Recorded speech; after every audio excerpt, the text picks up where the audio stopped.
കേരളം ഇന്ന് ചർച്ച ചെയ്യുന്നത് CPM-ന്റെയും മുഖ്യമന്ത്രി പിണറായി വിജയന്റെയും അങ്ങേയറ്റത്ത ഇരട്ടത്താപ്പാണ്. ഡൽഹിയിൽ BJP എന്തു ചെയ്യുന്നോ അത് തിരുവനന്തപുരത്തിരുന്ന് അതേപടി പകർത്തിക്കൊണ്ടിരിക്കുകയാണ് പിണറായി വിജയൻ. വർഗീയത പറഞ്ഞ് വോട്ട് പിടിക്കാൻ നോക്കുന്ന ഈ പുതിയ കമ്മ്യൂണിസ്റ്റ് ശൈലിയെ മലപ്പുറത്തിന്റെ മണ്ണിൽ പോയി നെഞ്ചുവിരിച്ച് വെല്ലുവിളിച്ചിരിക്കുകയാണ് നമ്മുടെ പ്രതിപക്ഷ നേതാവ് VD സതീശൻ. സജി ചെറിയാൻ എന്നൊരു മന്ത്രിയുണ്ട് ഈ മന്ത്രിസഭയിൽ. മലപ്പുറത്ത് ജയിച്ചവരുടെ പേര് നോക്കണമെന്ന് പച്ചയ്ക്ക് വർഗീയത വിളിച്ചു പറഞ്ഞ മന്ത്രി.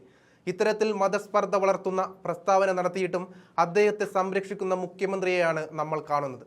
UDF-ലാണ് ഇത്തരമൊരു പരാമർശം ആരെങ്കിലും നടത്തിയിരുന്നെങ്കിൽ 24 മണിക്കൂറിനുള്ളിൽ പുറത്താക്കുമായിരുന്നു എന്ന് VD സതീശൻ അർത്ഥശങ്കയില്ലാതെ പ്രഖ്യാപിച്ചു. തദ്ദേശ തെരഞ്ഞെടുപ്പിന് മുൻപ് ഹൈന്ദവ വോട്ടുകൾ ലക്ഷ്യമിട്ട് NSS മുറ്റത്തേക്ക് മന്ത്രി വാസവനെ അയച്ചതും വെള്ളാപ്പള്ളി നടേശനെ പൊന്നാട അണിയിച്ചു ഒപ്പം കൂട്ടിയതുമെല്ലാം നമ്മൾ കണ്ടതാണ്. എന്നാൽ CPM കോട്ടകൾ ഓരോന്നായി തകർന്നു വീണപ്പോൾ ഇപ്പോൾ പുതിയ അടവുമായി വരികയാണ് മുഖ്യമന്ത്രി.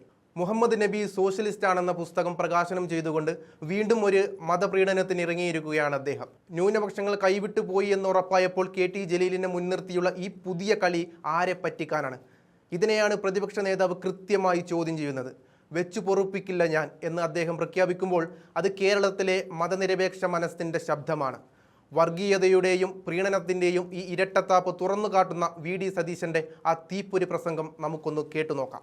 ഒപ്പം തന്നെ മുഖ്യമന്ത്രിയുടെ ഈ പുതിയ വേഷം മാറ്റം ശ്രദ്ധിക്കാം. നിങ്ങൾ അറിയണം, കേരളത്തിലെ മുഖ്യമന്ത്രിയാണ് ഡൽഹിയിൽ പോയി മലപ്പുറത്തെ കുറിച്ച് മോശമായ വാക്കുകൾ ഉപയോഗിച്ച് ഹിന്ദു പത്രത്തിൽ ഇന്റർവ്യൂ കൊടുത്തു. ഒരു മുഖ്യമന്ത്രിക്ക് യോജിച്ചതാണോ അത്? ഭൂരിപക്ഷ വർഗീയത ഉണ്ടാക്കാൻ വേണ്ടി BJP-യുടെ ചേട്ടൻ ബാവ ഡൽഹിയിൽ ചെയ്യുന്നത് പോലെ അനിയൻ ബാവ തിരുവനന്തപുരത്തിരുന്ന് ചെയ്യുകയാണ്. എന്നിട്ട് ഇവിടെ AK ബാലൻ വന്നു. ഒരു മന്ത്രിയുണ്ട് ഈ മന്ത്രിസഭയിൽ, സജി ചെറിയാൻ. എന്താ പറഞ്ഞത്? മലപ്പുറത്ത് ജയിച്ചവരുടെ പേര് നോക്കണമെന്ന് പച്ചയ്ക്ക് വർഗീയത പറയുക. പച്ചയ്ക്ക് വർഗീയത.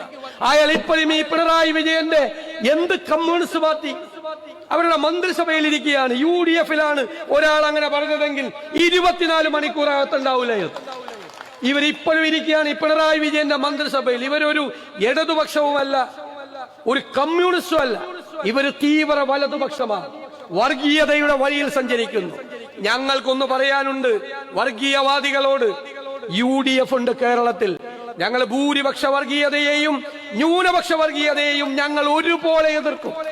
വിട്ടുവീഴ്ചയില്ല. ഒരാളും ഏത് കൊലകൊമ്പനും കേരളത്തിൽ വർഗീയത പറയാൻ വരണ്ട. ആര് പറഞ്ഞാലും ഞങ്ങൾ അതിനെ എതിർക്കും. അതിനുള്ള ചങ്കൂറ്റവും ആർജവവും കേരളത്തിലെ UDF-നുണ്ട്. ഇനി സോഷ്യലിസ്റ്റ് എന്ന് വിശേഷിപ്പിക്കപ്പെടാൻ എല്ലാ അർത്ഥത്തിലും യോഗ്യനാണ് മുഹമ്മദ് നബി. സോഷ്യലിസ്റ്റ് എന്ന വാക്കുകൊണ്ട് അർത്ഥമാക്കുന്നത് സമഭാവനയോടെ മനുഷ്യപക്ഷത്ത് നിൽക്കുന്നവൻ എന്നാണ്. ശ്രീരാമനും ശ്രീകൃഷ്ണനും യേശുക്രിസ്തുവും മോസസും മുഹമ്മദ് നബിയുമെല്ലാം മനുഷ്യപക്ഷത്ത് നിലയുറപ്പിച്ചവരാണ്. ഈ സമഭാവനാ സങ്കല്പം കലർന്നു നിൽക്കുന്നതുകൊണ്ടുകൂടിയാവണം കേൾക്കാൻ ഏറ്റവും ഇമ്പമുള്ള വാക്കാണ് സോഷ്യലിസ്റ്റ് എന്നത്. ആധുനിക സോഷ്യലിസ്റ്റുകളിൽ വിശ്വാസികളെയും അവിശ്വാസികളെയും കാണാം. വിശ്വാസം ഏതുമാകട്ടെ, പ്രഥമ പരിഗണന മനുഷ്യന് നൽകുന്നവരാണ് സോഷ്യലിസ്റ്റുകൾ.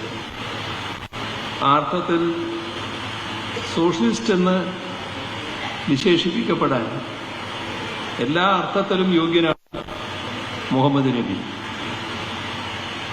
ശ്രീകൃഷ്ണനിലും ശ്രീ യേശുവിലും ശ്രീ ബുദ്ധനിലും ഒക്കെ ഈ സമഭാവന വീക്ഷണം കാണാം. എന്നാൽ അതിനെ മറ്റു പലതും കൊണ്ട് മറക്കാൻ ശ്രമം നടക്കുന്നതെന്നത് മറ്റൊരു കാര്യം. അതിലേക്കിപ്പോൾ കടക്കുന്നില്ല.